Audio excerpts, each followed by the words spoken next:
Welcome back for another week of readings in Lent 2021. Today we continue day 11 with 1 Kings. 1 Kings and 2 Kings were like 1-2 Samuel, we mentioned last week, originally one book, but we have them divided into 2. And by the time we finish 2 Kings, we would have done the whole history of Israel from the Mount Sinai through Deuteronomy, Joshua, Judges, 1 and 2 Samuel, 1 2 Kings, all the way up to the exile. Now 1 King starts with David being at the end of his reign. He's an elderly man at this point, and people are starting to vie for who will take over the kingdom. So David quickly anoints Solomon, his son, who to be the next king. And generally Solomon leads Israel well. He's a God-fearing man, but he's not without his flaws. And like his father David, his main issue in his reign seems to be his relationship with women. Now the great thing that Solomon did do was to build the temple. David had been given the plans and had planned to build a temple, but he was told by the Lord that because he's a man of war and he had blood on his hands, it would not be him to do it. So Solomon builds the temple in Jerusalem. We get to the end of chapter 11 and Solomon's reign finishes. He dies, and again there's tension over who will lead Israel, which results in the end the kingdom becomes divided. And from this point on we have the northern kingdom, which will continue to be known as Israel, and the southern kingdom, which will now be known as Judah. And the kings for the northern half are all bad. Not a single king in the northern half leads the people towards the Lord. The southern half has a mix, has some good kings and some bad kings. Some will lead people to God, some will lead them away. And the challenge to the kings is always through the prophets. God raised up prophets to challenge them, to bring the people towards God. And the most notable prophet in 1 Kings would be Elijah.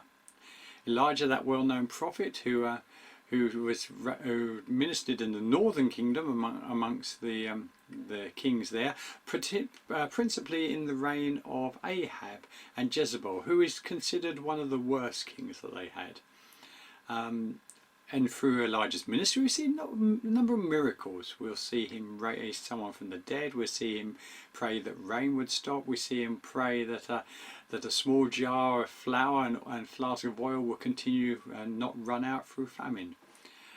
And we also see him challenge over 800 prophets of Baal and Asherah on the top of Mount Carmel to a contest of who is the true God, and see Elijah win that.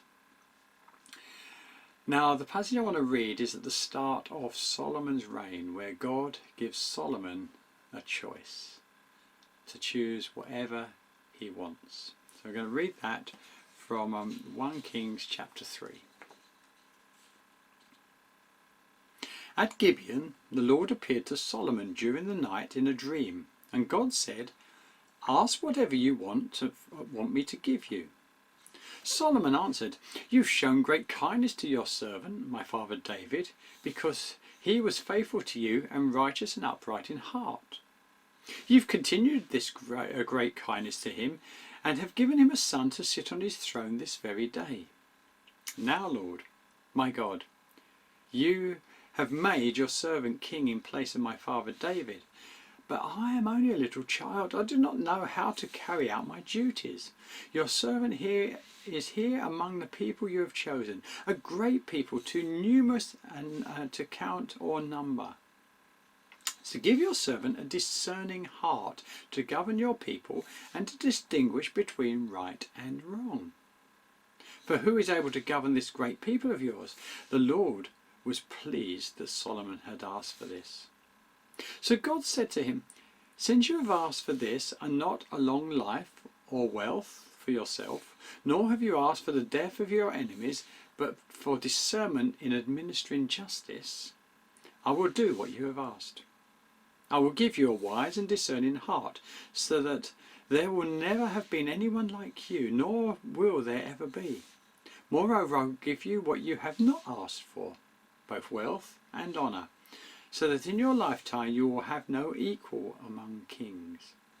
And if you walk in obedience to me and keep my decrees and commands as David your father did, I will give you a long life. So Solomon chooses wisdom to govern over wealth, long life, or the defeat of his enemies. If God gave you one request this day,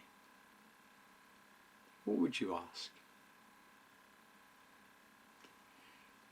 Till next time, have a blessed day.